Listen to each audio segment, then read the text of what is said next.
খ্যাতিমান অভিনেতা প্রবীর মিত্র আর নেই। ইন্না লিল্লাহি ওয়া ইন্না ইলাইহি রাজিউন। রবিবার ৫ জানুয়ারি রাত ১০টার পর রাজধানীর একটি বেসরকারি হাসপাতালে চিকিৎসাধীন অবস্থায় তার মৃত্যু হয়েছে। অভিনেতার ছোটকালে সিফাত ইসলাম গণমাধ্যমকে এ তথ্য নিশ্চিত করেছেন। ৮১ বছর বয়সী প্রবীর মিত্র বেশ কিছু শারীরিক জটিলতা নিয়ে ১৩ দিন ধরে হাসপাতালে ভর্তি ছিলেন। শরীরে অক্সিজেন স্বল্পতা সহ নানা অসুস্থতায় গত ২২ ডিসেম্বর তাকে রাজধানীর একটি বেসরকারি হাসপাতালে ভর্তি করা হয়। প্রবীর মিত্র ইসলাম ধর্ম গ্রহণ করেছিলেন। তার পুত্রবধূ সোনিয়া ইসলাম জানিয়েছেন, রাতে গোসল শেষে ফ্রিজার গাড়িতে প্রবীর মিত্রের লাশ ধানমন্ডির বাসায় রাখা হবে। সোমবার ৬ জানুয়ারি জোহরের নামাজের পর এফডিসিতে প্রথম জানাজা হবে। এরপর চ্যানেল আইতে দ্বিতীয় জানাজা শেষে আজিমপুর কবরস্থানে দাফন করা হবে। প্রবীর মিত্রের ৩ ছেলে মিথুন মিত্র, সিফাত ইসলাম, সামিউল ইসলাম, ১ মেয়ে ফেরদৌস পারভিন। এদের মাঝে সামিউল মারা গেছেন। প্রবীর মিত্রের স্ত্রী অজান্তা মিত্র প্রয়াত হয়েছেন ২০০০ সালে। ১৯৪৩ সালের ১৮ আগস্ট কুমিল্লার চান্দিনায় জন্মগ্রহণ করেন প্রবীর মিত্র। তার পুরো নাম প্রবীর কুমার মিত্র।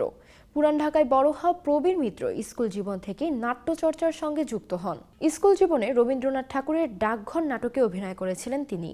১৯৬৯ সালে প্রয়াত এইচ আকবরের জলছবি চলচ্চিত্রে অভিনয়ের জন্য প্রথম প্রবীর মিত্র ক্যামেরার সামনে দাঁড়ান। যদিও চলচ্চিত্রটি মুক্তি পায় ১৯৭১ সালের ১ জানুয়ারি। ক্যারিয়ারের শুরুর দিকে প্রবীর মিত্র নায়ক হিসেবে কয়েকটি চলচ্চিত্রে অভিনয় করেন। পরে চরিত্রাভিনেতা হিসেবে কাজ করেন।